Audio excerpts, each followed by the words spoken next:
வணக்கம் ஃப்ரெண்ட்ஸ், நாங்கள் இன்றைக்கி வெண்டிக்காய் பால் கறி செய்வோம்.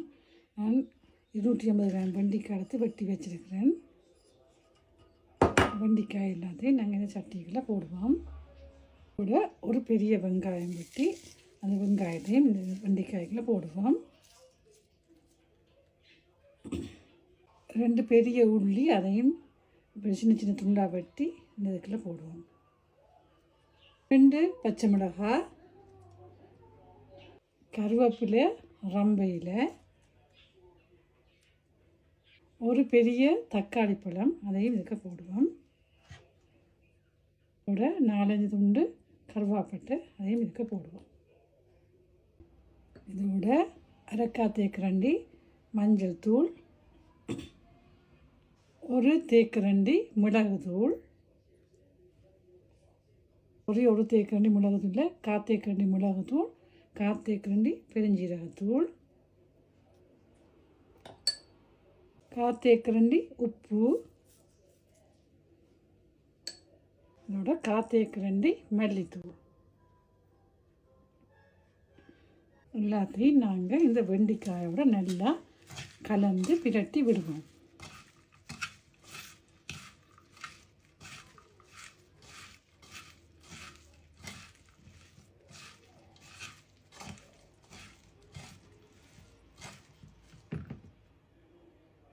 இதோட ஒரு கிளாஸ் அளவு தலைப்பாலும் தண்ணி பாலும் கலந்து இதையும் இந்த வெண்டிக்காய்களை நல்லா கலந்து விடுவோம்.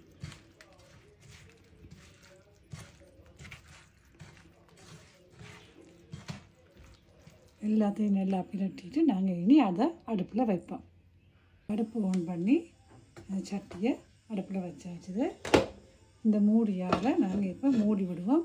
இந்த பாலில், இந்த தேங்காய் பால் எல்லாத்துலேயும் இந்த வெண்டிக்காய் அவியும் வரைக்கும் நாங்கள் மூடி விடுவோம். 5 நிமிஷம் ஆயிட்டு நாங்கள் வச்சு நாங்கள் கொதிக்க தொடங்கிட்டு நாங்கள் ஒருக்கா நல்லா கலந்து விடுவோம். இந்த பாலோடு இந்த வெண்டிக்காய் எல்லாம் சேர்கிற மாதிரி நாங்கள் கலந்து விடுவோம். மெதுவாக இந்த நேரம் அது நல்லா கலந்து சேர்ந்து அவியட்டும். இன்னொரு 5 நிமிஷம் அவியுது. இந்த பாருங்க நல்லா எல்லாம் அவிஞ்சு வந்துட்டுது. இன்னும் கொஞ்சம் நேரம் இந்த கறியை வற்ற விட்டோம்னா சரி. ருசியான வெண்டிக்காய் கறி ரெடி. இன்னும் ஒரு இந்த கொஞ்சம் தண்ணி இருக்குது, கொஞ்சம் வற்ற விட்டால் ஓகே. வெண்டிக்காய் எல்லாம் வற்றி வந்துட்டுது. உங்களுக்கு தண்ணியாக வேணுமெண்டா நீங்கள் இதில் எந்த ஸ்டேஜ்லேயும் இறக்கலாம். மண் சட்டிக்கு அது வற்றி வந்துடும். இல்லை இன்னும் கொஞ்சம் திக்காக வேணுமெண்டா நீங்கள் கொஞ்சம் நேரம் விடலாம். வெண்டிக்காயெல்லாம் அவிஞ்சு வந்துட்டுது. அங்கே கலர்ஃபுல்லாக இருக்குது. நாங்கள் இப்போ உப்பு பார்ப்போம்.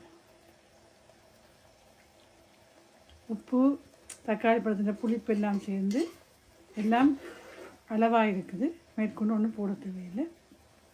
இப்படியே நாங்கள் அடுப்பை சுவிட்ச் ஆஃப் பண்ணி விடுவோம். சுட சுட சுவையான வெண்டிக்காய் கறி ரெடி.